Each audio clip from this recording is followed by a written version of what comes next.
Kumusta? Naisip mo na ba na baka, alam mo yon, kailangan nating tingnan sa ibang anggulo yung usapin ng pagsuporta sa misyon?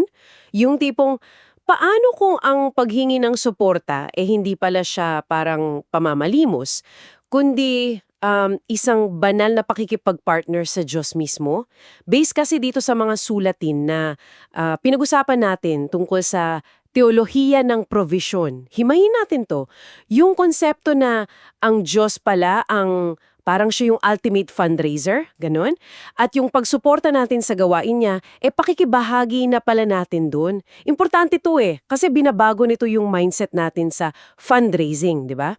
Game ka na bang busisiin natin? Sige, simulan na natin. Okay. So, yung pinaka-ideya talaga rito, bali, yung pag-shift ng isip natin, no? Mula sa pagtingin na, transaksyon lang tong paghingi ng suporta o kaya charity lang, patungo sa pag-intindi na, teka, sagrado pala to. Isang pakikipagtulungan o siyo nga, pakikipagpartner sa Diyos. Sabi nga dun sa material mo, hindi lang to basta abuloy Sacred investment daw. Oo, tama. At alam mo, yung partnership na yan sa pagbebigay, hindi naman yung bagong-bago May mga ugat na yan sa Biblia. Halimbawa, yung kila Abraham at Melchizedek sa Genesis 14. Naalala mo yun? Pagkatapos nung laban ni Abraham, sinalubong siya ni Melchizedek, yung pari. Yung pagbigay ni Abraham ng ikapudon, hindi lang yun basta, eto, parte mo. Parang simbolo yun Pagkilala na galing sa Diyos lahat ng biyaya, lahat ng tagumpay.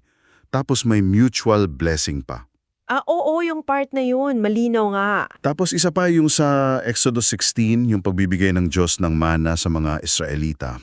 Grabe yun, di ba? Habang nasa ilang sila, pinapakita nun yung kapangyarihan niya na mag-provide. Pero at the same time, may kailangan ding gawin yung mga tao. Hindi pwedeng passive lang. Kailangan nilang lumabas, kunin yung mana araw-araw. Bawal mag-imbak for the next day, maliban lang bago magsabat. May aral dun yung sa patuloy na pagtitiwala at pagsunod. Everyday trust, kumbaga. Oo nga no, may effort pa rin sa side nila, hindi pwedeng hihintayin lang bumagsak sa bibig nila. Alam mo, dito talaga ako napaisip ng todo Pagdating naman sa bagong tipan, kitang-kita rin tong diwa ng partnership, yung kay Apostol Pablo, lalo na dun sa relasyon niya sa mga taga-Filipos. Nabanggit mo nga yung Filipos chapter 1 verse 5, tapos yung sa chapter 4 din verses 15 to 19. Ang linaw hindi niya talaga tinrato na parang limos lang yung bigay nila. Tinawag niyang pakikiisa sa pagpapalaganap ng magandang balita. Parang partners talaga sila sa mission. Tapos inilarawan pa niya na yung bigay nila parang handog na mabango sa Diyos, kalugod-lugod. Iba yung dating, di ba? Hindi lang basta pera. Exactly. At ang ganda nun kasi tinatanggal din ito yung kaisipan na, kailangan kong suluhin to. Yung going it alone mentality sa ministry. Kasi madalas, parang ganun yung pressure no? Na dapat kaya mo mag-isa. Oo, parang sign of weakness pag humingi ka ng tulong. Pero ayun nga dito sa mga pinag-uusapan natin, parang dinisenyo talaga ng Diyos na yung mission niya gawin ng sama-sama. Community effort talaga. Kaya yung paghingi at pagtanggap ng suporta hindi pala dapat ikahiya. Actually, pag-imbita yun sa iba na, sali ka dito sa ginagawa ng Diyos. Hindi yun kahinaan, invitation yun to partnership. Makes sense. So, kung ilalapat natin to, ano yung ibig sabihin nito para sa atin, para sa yung nakikinig? Parang hinahamon tayo nito na, okay, magtiwala tayo ng buo sa Diyos bilang provider, bilang tagapaglaan, pero hindi ibig sabihin nun, wala na tayong gagawin. Parang kailangan pa rin natin gawin yung part natin, yung may kasamang pagsunod, may katalinuhan, tulad nung samana, kailangan lumabas at kunin.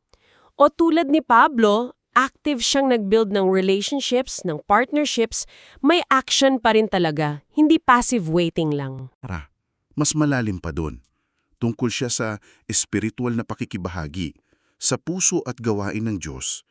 Isang sagradong pakikipagpartner at pwede talagang ituring na isang paraan ng pagsamba. Wow, ang bigat nun. Isang paraan ng pagsamba. Okay, so bilang panghuling food for thought para sa'yo, kung totoo ngang ang Diyos ang ultimate fundraiser natin at ang pagsuporta sa kanyang gawain ay isang banal na pakikipag-partner sa kanya, paano kaya nito pwedeng baguhin yung pagtingin mo hindi lang sa kung paano ka nagbibigay o tumatanggap ng tulong para sa ministry o misyon, kundi pati sa iba pang aspeto ng buhay mo. Yung mga area kung saan kailangan mong magtiwala sa kanyang provision, sa kanyang paglaan. Ano kayang magbabago? Pag-isipan mo yan.